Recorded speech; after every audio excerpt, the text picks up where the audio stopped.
Bismillahirrahmanirrahim.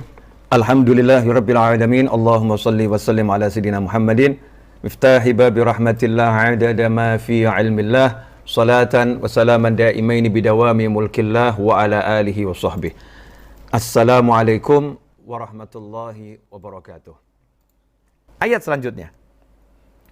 Wa qala alladzi ishtarahu min Misra limra'atihi akrimi mathwahu asa ayyanfa'ana aw nattakhidahu walada. Wa kadzalika makkanna li Yusufa fil ard wa linu'allimahu min ta'wilil ahadits wallahu ghalibun ala amrihi walakinna aktsaran nasi la ya'lamun.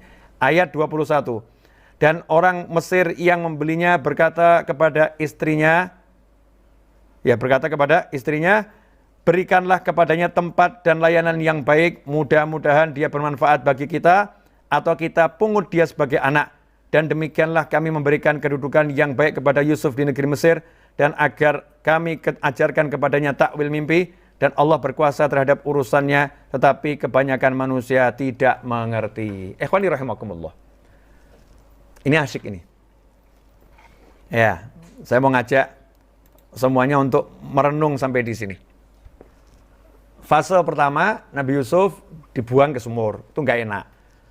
Fase yang kedua, dikeluarkan dari sumur, tapi yang mengeluarkan orang jahat, dijual jadi budak, nggak enak. Fase yang ketiga, Nabi Yusuf alaihissalam dibeli oleh menteri. Yang beli ternyata menteri, kemudian dibawa pulang ke istana. Dia dibawa pulang ke istana, kemudian diserahkan kepada istrinya menteri tersebut, sembari berkata, kasih pelayanan yang baik, kasih tempat yang baik. Ini bisa jadi anak angkat kita. Ternyata menteri tersebut tidak punya anak, karena dia punya kekurangan, dia punya kekurangan secara biologis, sehingga karena dia punya kekurangan, istrinya tidak bisa mengandung, tidak bisa hamil.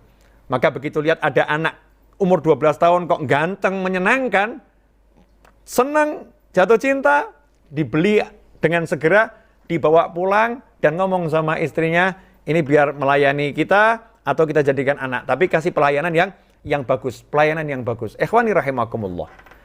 Lihatlah bagaimana cara Allah Subhanahu wa taala mau memindahkan Nabi Yusuf alaihissalam dari desa menuju istana. Dari desa menuju istana. Kalau Nabi Yusuf alaihissalam berjuang masuk istana, butuh waktu yang panjang. Dari desa mau masuk istana, ini kalau pakai jalur resmi, panjang waktunya. Entah kuliah dulu, kalau sekarang mungkin buat partai dulu, ya.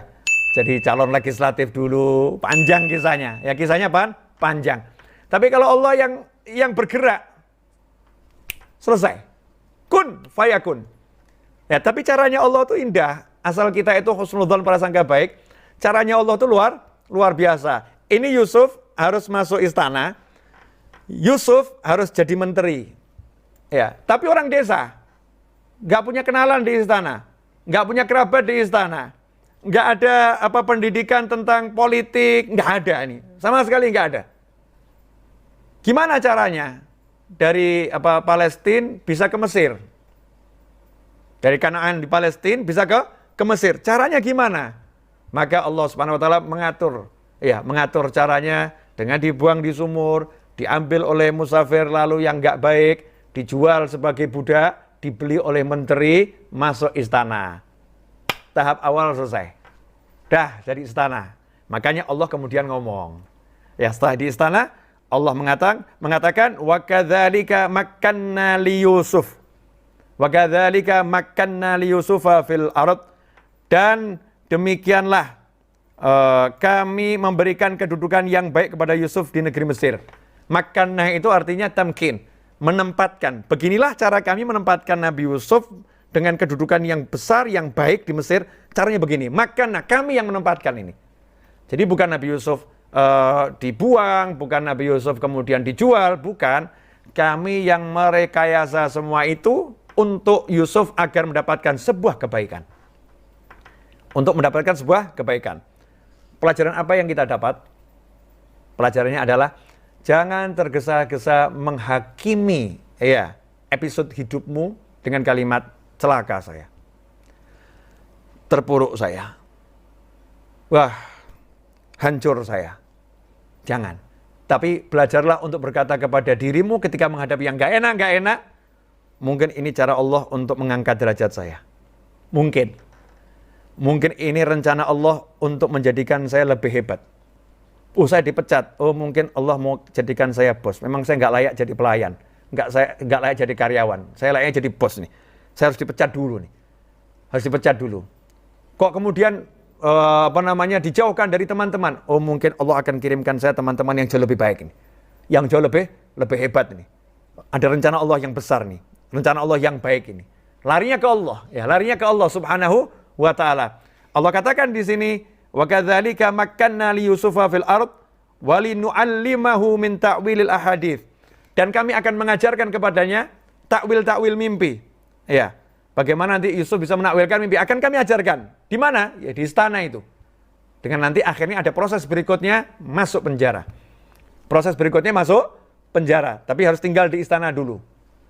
Untuk masuk penjara, kemudian nanti jadi menteri. Jadi menteri bukan gara-gara tinggal di istana ternyata. Jadi menteri setelah tadinya hidup di penjara. Di penjara, keluar, akhirnya jadi menteri. Nanti, sabar, itu kisah masih nanti. Ini baru episode 2. Jangan tergesa-gesa pengen hatam. Ya, jangan tergesa-gesa pengen hatam. Cuman disebut di ayat yang ke-21 ini. Wallahu ghalibun ala amrihi walakinna aktsaron nasi la ya'lamun. Ikhwani rahimakumullah. Ini Allah yang ngomong loh. Allah yang ngomong untuk kita semua ini. Ini bukan untuk Nabi Yusuf, bukan untuk saudaranya, bukan untuk siapa-siapa, tapi untuk semuanya. Wallahu ghalibun, dan Allah berkuasa terhadap urusannya.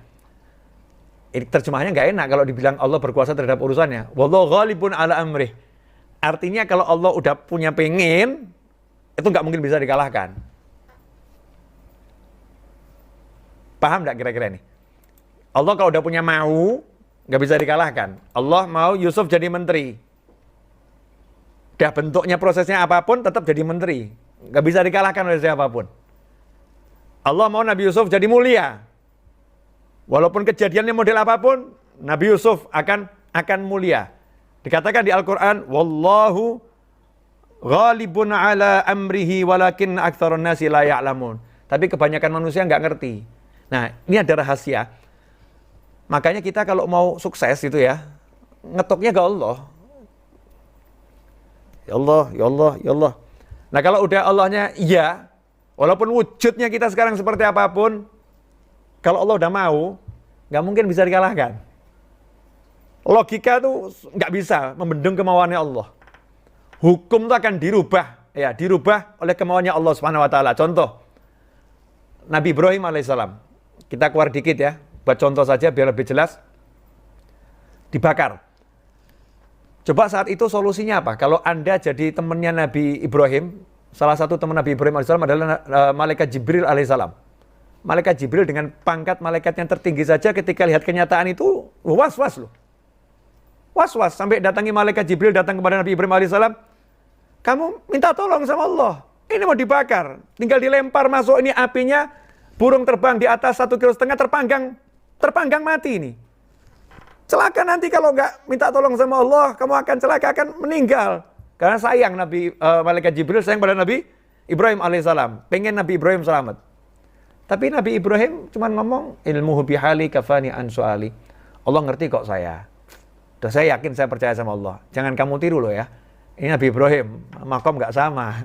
Ini Nabi Ibrahim ya, makom nggak sama dengan kita. Dilemparkan. Kira-kira malaikat Jibril punya solusi enggak? Ditiup nggak boleh. Kirim hujan nggak boleh. Diselamatkan nggak mau. Ini solusinya apa nih? Solusinya apa? Tapi kalau Allah udah bilang dia selamat, ya dia selamat, dia selamat. Solusinya bagaimana? Ya Allah yang ngatur. Ternyata solusinya Allah Ta'ala gak masuk akal. Api tetap membakar semuanya. Apinya yang diajak bicara sama Allah Ta'ala. Ya narukuni bardaw wa salaman ala Ibrahim. Api. Ya. Yang lain dibakar. Ibrahim selamat loh ya. Ibrahimnya selamat. Yang lain kamu bakar. Ibrahimnya selamat. Bardan wa salaman. Dan jadikan sejuk buat Ibrahim. Yang nyaman. Ibrahim mau tinggal di situ. buat nyaman ya, jangan dibakar. Kasih AC yang dingin yang enak ini. Buat Ibrahim, yang lain bakar semuanya. Masya Allah. Apinya diajak ngomong, berubah itu lautan api menjadi udara yang menyegarkan dan menyenangkan untuk Nabi Ibrahim alaihissalam. Begitu pula Allah lakukan kepada Anbiya wal Mursalin dan Aulia was Solihin dan orang-orang yang iman sama Allah Subhanahu wa Ta'ala. Apapun yang ditekankan, solusi Allah berikan, gak masuk akal buat orang yang percaya sama Allah Subhanahu wa Ta'ala. Nah, ini Nabi Yusuf alaihissalam masuklah ke dalam istana, terus tinggal di situ umur 12 tahun, anak muda lucu, ganteng. Nah, sementara istrinya pembesar Mesir ini cantik jelita namanya Zulaikha. Ya waktu masih kecil, ambilkan kopi, ambilkan makan, ya lucu. Oh lucu, ya seneng masih biasa, masih kecil. Begitu masuk ayat yang ke-22, walamma balagha ashuddahu atainahu hukma wa ilma wa kadzalika nadzil muhsinin. Maka masuklah Nabi Yusuf alaihissalam sampai usia yang cukup dewasa. Ya, usia cukup dewasa, Allah Ta'ala katakan, dan kami ajarkan kepadanya hukma wa ilma, yaitu hikmah dan ilmu. Allah ajarkan hikmah dan ilmu. Nah, ini yang mau saya ajak semuanya merenung. Ganteng, pinter, bijak. Lengkap lah itu. Belum. Kurang satu. Kaya. Ganteng, pinter, bijak. Cuman kurang satu. Kayanya belum dapat. Saat itu Nabi Yusuf alaihissalam, gantengnya sudah pol. Pinternya Allah yang ngajari, ilman. Bijaknya Allah yang ngajari, hikmah. Ganteng, pinter, bijak. Cuman kurang satu. Masih sebagai pelayan. Dereng sugih mas. Belum kaya. Nah kenapa nggak jadi kaya dulu? Ini akan menjadi kisah yang indah di sini. Ada ganteng, pinter, bijak. Tiap hari ketemu. Tiap hari ketemu. Siapa yang ketemu? Zulaikha. Zulaikha lihat suaminya secara biologis gak mampu nih suami saya. Di depan mata ini ganteng, pinter, ya dari kecil udah akrab sama saya. Dewasa nih kelihatannya ini cocok juga nih buat saya nih. Kalau suami saya nggak bisa nih, siapa tahu ini. Ya ini pasti bisa kalau yang ini nih. Setan masuk ke Zulaikha nih. Deng deng deng deng deng deng deng mulai. Ya mungkin awal-awal Zulaikha masih bisa nahan.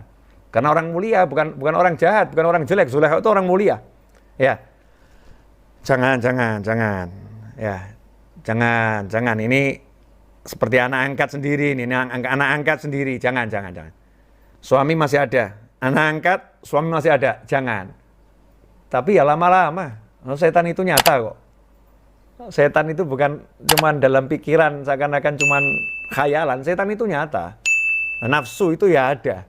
Udah nafsunya muncul karena kalau bahasanya itu kan nggak disentuh sama suaminya dan sentuhannya tidak mencukupi kadar yang dibutuhkan sama istri. Tidak cukupi. Saat itulah setan masuk. Makanya hati-hati para suami dan para istri, jangan biarkan orang asing itu tinggal di rumah dan bertemu ya dengan keluarga terus menerus tanpa ada orang lain yang menemani. Ya, tanpa ada orang lain yang menemani, cuman berdua saja gitu ya. Jangan biarkan berdua tanpa ada orang ketiga, ya, tanpa ada orang ketiga. Saya lanjutkan, ikhwani rahimakumullah.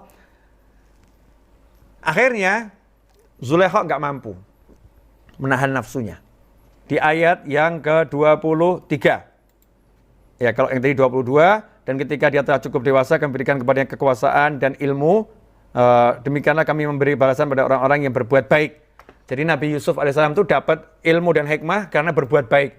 Berbuat baiknya apa? Satu, nggak mengeluh, nggak menceritakan keburukan saudara-saudaranya. Beliau tetap bersabar, seperti ayahnya Sobrun Jamil. Kemudian ridho dengan apa yang dialami, nggak protes, ya menikmati kondisinya saat itu Nabi Yusuf alaihissalam. Maka sama Allah dikasih ilmu, ya dikasih ilmu dan dikasih hikmah, kasih kekuasaan, dikasih kebijaksanaan. Akhirnya dalam usia yang cukup matang itu dewasa, gagah Disitulah Zulaikha tergoda